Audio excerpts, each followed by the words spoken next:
Hi, welcome back. Today we're going to be talking about The Fly, 1986, starring Jeff Goldblum, a favorite of mine, and Geena Davis, directed by, I don't know who directed it. Who directed it? He's actually, to me, he's actually the star of the movie because he's David Cronenberg. David Cronenberg is probably one of the greatest auteur, as the French say. The auteur theory is that the director has sets the theme and the tone of the movie, and basically you can, like a Hitchcock or Cronenberg or Carpenter or even Spielberg, they have their own adjectives, right? Like it's Cronenbergian type of movie, or a Hitchcockian type of movie, or Spielbergian. They each have their little. They've made such an imprint on film that they've become, what they call auteur directors, and he's a classic example of that. So he's a very famous director that you should become more familiar with. But before we get into all that, because like I said, Cronenberg is so important in film history, at least in modern film history, last 50 years. I want to just get your reaction from the movie, for the movie. Sure. Well, let's talk about the synopsis real fast. It's about a science. Is he a scientist? He's an engineer. He said he's how did he put it? He's a guy who kind of puts things together. Other people work on it, but yeah, he's a scientist. Either way, yeah, So, a software engineer, scientist. so a man trying to create a teleporting device. Telepod, they called it. Yeah. And things go horribly wrong. I mean, that's a very quick little summary. Horribly wrong.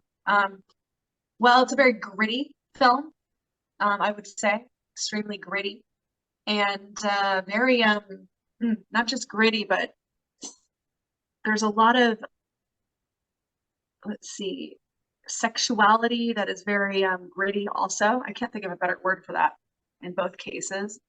I thought that was fascinating, the way that was portrayed in the 80s. It was really sort of disturbing, really. And the whole movie brought me back to my childhood, probably why I mean, the movie is incredible. It's a great film. But the reason I probably don't love it or find sort of traumatic memories is that I watched it when I was a kid. Got the video from the video store, or it was on TV or something. And as a 10 or 11-year-old kid, it was very. You shouldn't have been watching that at 10 or 11. It's definitely definitely a hard R movie, right? Yeah. So I think I would have liked it better if I didn't have those memories coming from a child's memory. But I thought it was really well done. I thought Geena Davis screamed really well throughout the film. She was truly terrified. Jeff Goldblum is fantastic. I mean, those eyes, both of their eyes are like about that big. They're like saucers. Huge. Jeff Goldblum, it's probably one of his best parts ever. He's amazing, amazing in it, right? And he still looks good. I looked at him then and now, and he still looks incredible. Yeah, he's a great star, yeah. And she looks good too. But she hasn't had the longevity that Jeff Goldblum has had as a movie star, yeah. Not at all. Not at all. Yeah. So I liked it. I thought it was very horrifying. It was very disturbing, and it's got more and more disturbing. And the effects were, Chris was talking about the effects that he kind of noticed that he's learning in school. He's in high school, and he sort of called out. Yeah, it's pre-CGI too, so What'd you call it, Chris? Practical effects. I don't know if that's practical. That's good. Well, interesting enough is that we were talking about Academy Awards last time, and to make some corrections first about the original Fly in 1958. It came out, and James Clavell, the famous novelist, actually wrote the screenplay to it. Even though he has directed quite a few movies, including To Sir with Love, he directed that. He wrote the screenplay to the Fly, the original Fly, which they did not base any of the movie this plot line on at all. They used the story, and then they just kind of went off on their own Cronenbergian way. If you're familiar Yeah. with David Cronenberg, and also what I was trying to say was that it did win the Academy Award. We're talking about do horror movies win Academy Awards? Well, this one won an Academy Award for makeup Oh, and oddly enough, hair. Now I don't know if they're talking about the fly's hair sticking out of his back, or we're talking about the hair of Geena Davis's and Jeff Goldblum's beautiful hairdos during when they were in their normal, at the beginning before yeah. everything went sideways. Yeah. Anyway, continue. Well, and then finally, just the things that were oozing everywhere. It was just Which is so gross. which is Cronenbergian. That Cronenberg is known for that. He's got like two types of movies. He's made quite a few just normal, action films or crime dramas or whatever you want to call them. But he's really known for his, I guess you call it the music of the flesh, the poetry of the flesh. These movies are like from Rabid, Scanners, Videodrome, which is the classic example of that, which was made in the 80s also. I think he made that before The Fly. Dead Ringers, Crash. I mean, there's Crimes of the Future, his newest one. They're full of scientists and doctors who are trying to control the flesh, right? But they can't seem to do it. They struggle with it. And this is probably one of his best examples of that, because it probably is one of the most saddest and most profound horror movies ever made. I mean, it's like, how's Shakespeare put it, oh, there's never been more a tale of woe than of Veronica and her brundle fly. But it's so, and a lot of Cronenberg's movies do end in a similar fashion. It's very sad, profoundly sad, Yeah. And this one even more so. It's almost Shakespearean, the tragic ending. But again, Yeah. it goes back to modern Prometheus, it's Frankenstein's, who's written, that book was written by a 20-year-old. Mary Shelley was only 20 when she wrote Frankenstein. Just always blows my mind. But it's the idea of the scientists as things go terribly wrong when they're trying to control nature and things like that. And another interesting theme I found was the technology, how technology affects our bodies and affects the flesh. That's a big theme of Cronenberg's. And I just read an article about how all these new technological devices, the phones and everything, are starting to create physical effects in humans, and all different, and not in a positive way. Yeah. And this covered that. It was almost a prediction, that covered that theme very, very nicely, right? Mm-hmm. And how so basically he talks about the flesh all the way through the poetry of the flesh, controlling the flesh. The computer doesn't understand the flesh. I'm going to teach it now, right?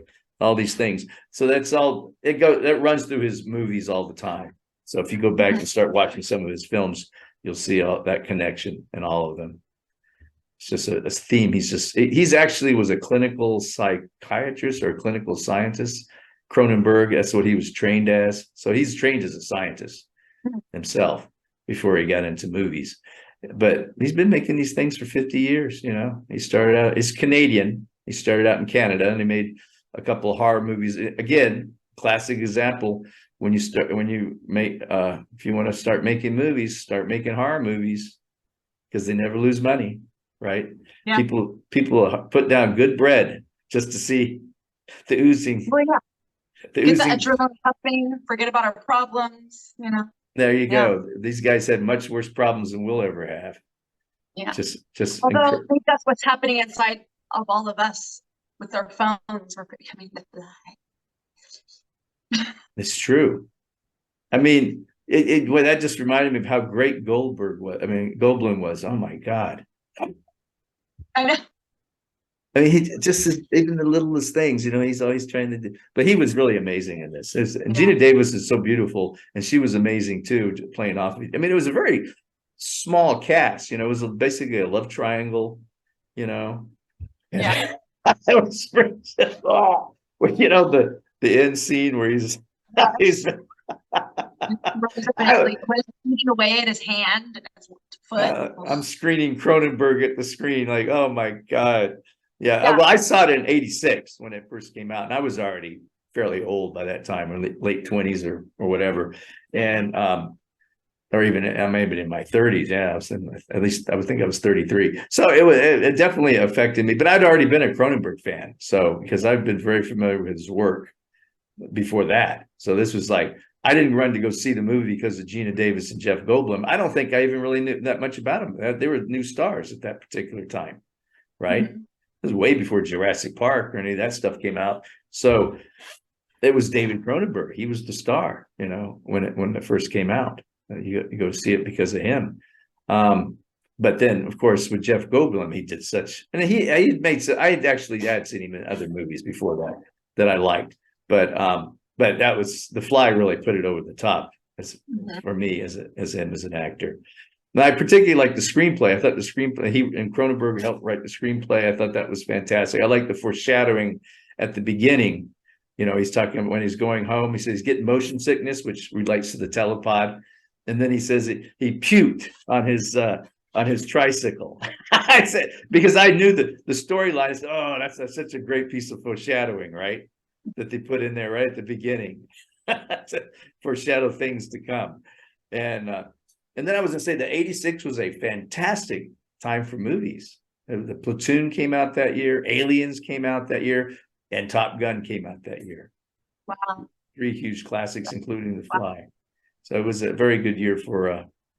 And then I liked it was a Beauty and the Beast story, right? But it was another one of these horror movies. There was no hope, no redemption. It was just, it just plotted on to this horrifying conclusion. Well, I'm assuming that the baby is in Fly too. I don't know. Somebody said, I kind of did a little research on other reviews, and they said that The Fly 2 is, got horrible reviews, and I don't know if even how well it did at the box office or anything like that. And I saw it a long time ago, so I really couldn't comment on it. But one guy said it's a lot better than people think. It was or is or whatever.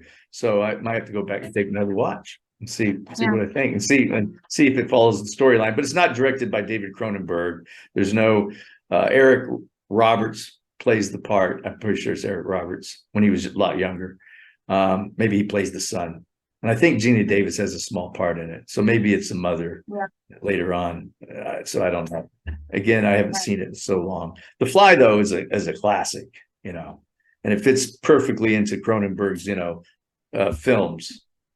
Well, another thing that's in 2022 that's poignant, is that the right word, is pro-choice. Exactly. I was going to say that. It's the politics of technology and abortion is involved in that. And, people, and this whole abortion thing has been going on for quite a long time. So, but I thought that was interesting. He was dealing with all that too. Yeah. Inside the movie. That's what's great about Cronenberg. He can, comment on things. Another thing he did say, though, and that he actually said this himself. It wasn't something some critic read into the movie. Or somebody like us who's just trying to read between, do the subtext of the movie, was that it's a metaphor for AIDS, because in the 80s, AIDS was a very, terrible thing, and that the watching the lover, just disintegrate before your eyes. It's the most horrifying thing ever. So he said, "Don't come near me. I'm contagious." Right. And then they also said The Thing was a metaphor for AIDS, because no one knows who's got it. They're all scared of each other. Right. Yeah. So the paranoia, AIDS created quite a bit of paranoia in the 80s. And so, the movie's reflecting that, which I never really picked up on the first time, to tell you the truth. I just picked up on that. It says, oh yeah, well, that definitely, I was thinking maybe because you were disturbed, our own family issues of like the disintegration of a meth addict, right? Because he had a lot of these meth addict, the sugar and just being so wired all the time, and then just the skin starts getting bad, all that, right? And I think even the first time I saw that, I was thinking about that. I wasn't more than I was thinking about AIDS, but any kind of disease, and drug addiction is a disease. any kind of disease, it's a metaphor for some, horrible disease, right? Yeah. And Videodrome, these guys watch these, it's like about a cable show that has all this violence on it, but beneath the people that watch it, beneath that violence, they're sending out a signal that gives you a brain tumor. Because the guy who's doing this says, well, these sick people that watch violence and sex, I need to get rid of them. Some politician, right? So it's some crazy story, but it's still one of the classic Cronenberg movies of the '80s. I think he did that right before The Fly. What is it called again? Videodrome. Mm. With what's his name? The guy from the Vampires, the James Woods. Yeah. It was actually very good in it. As bad as he was with Carpenter, he's really good with Cronenberg, right? Probably one of his better movies. And Deborah Harry from what's her group's name again? Deborah Harry, the rock singer, Blonde, yeah, from Blondie, yeah. She's a star of it too. So that well worth watching. Well, any Cronenberg to me is well worth it. I even watched the newest one, which I wasn't a great fan of. I like more of his earlier stuff, but I watched it all the way through. And again, he's still dealing with this flesh thing, the tension of, the character struggling with trying to control the flesh. And in that movie, he's about performance artists, operating on each other and taking out organs. And people come to watch as an entertainment. What Cronenberg is just one wild guy, and he actually is in the movie. He's the guy. He's the doctor who delivers the big. He's the doctor. Larvae?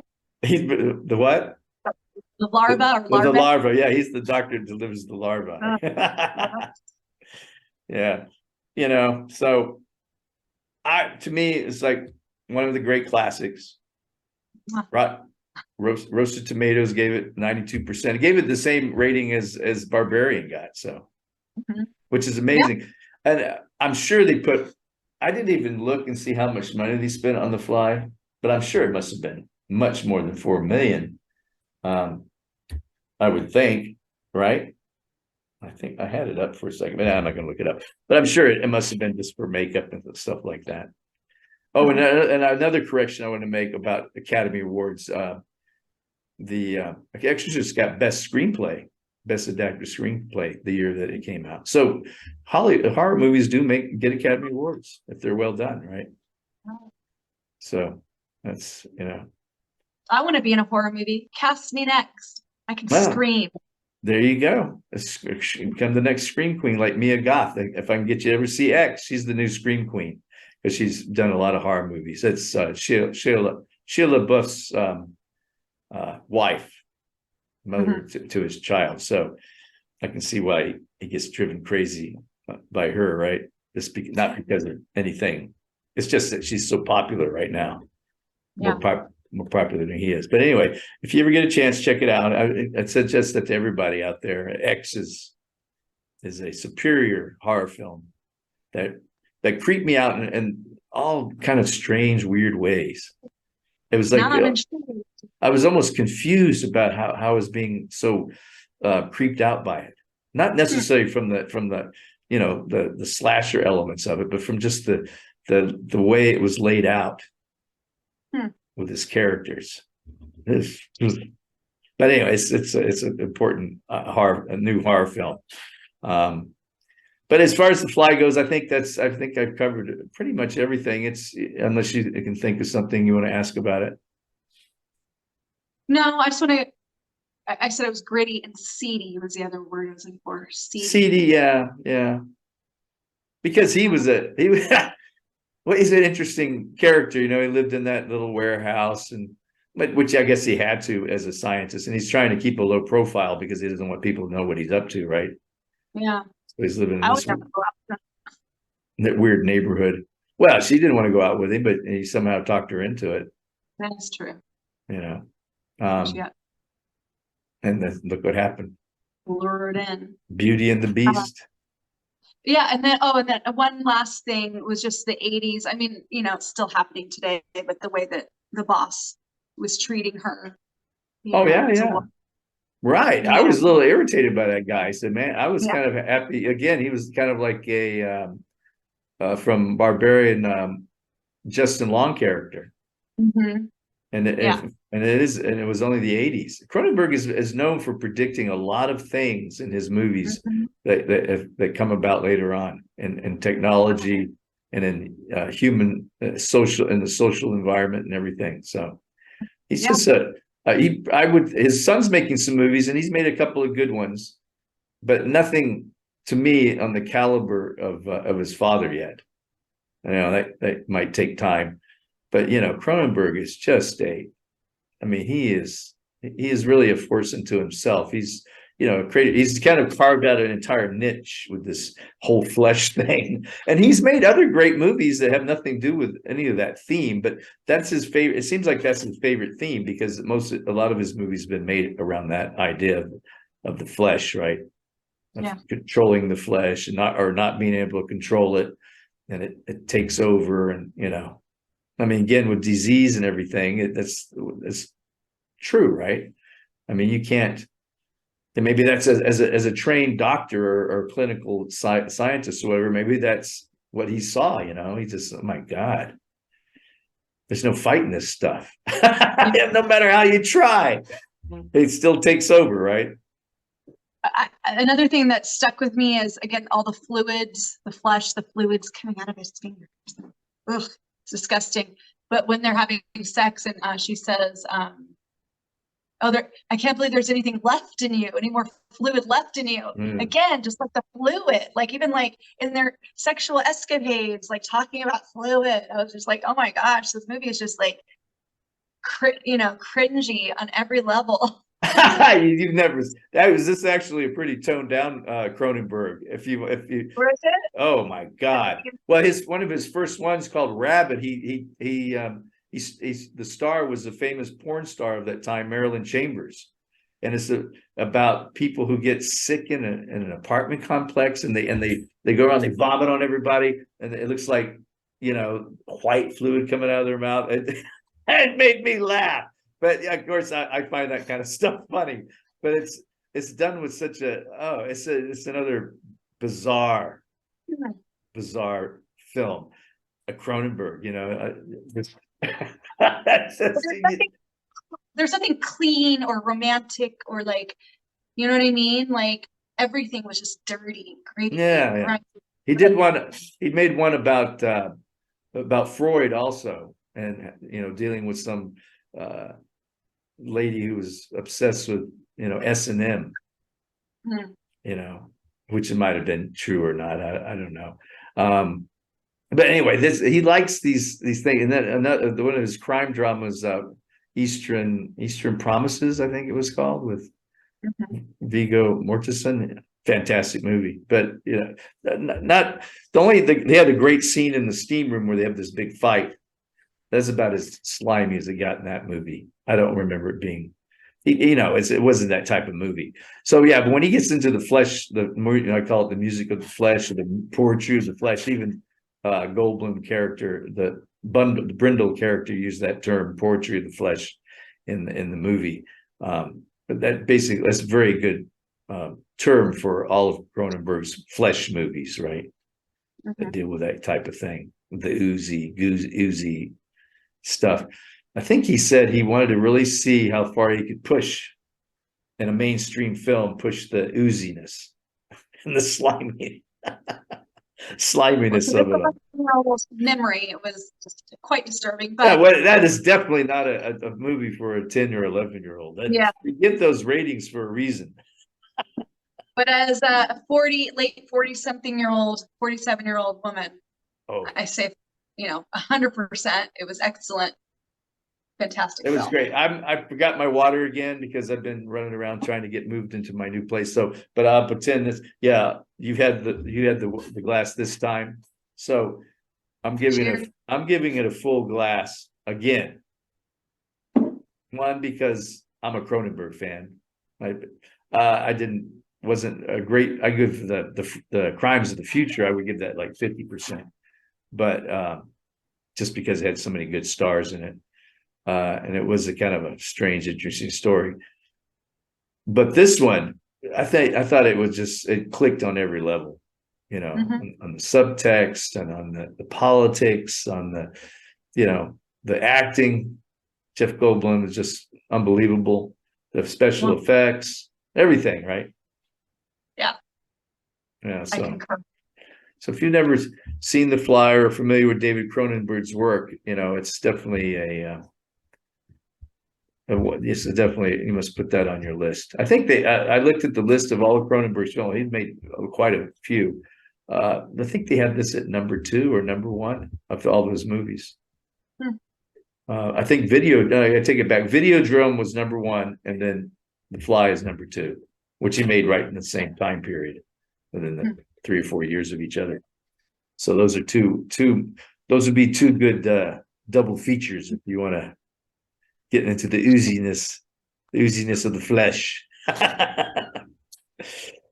So with that, make sure you like and subscribe. I keep meaning to do this at the beginning of of our reel, but then I always forget. So make sure you like and subscribe. And if you stumble across our reviews, do that, please, and we would appreciate it. Thank you.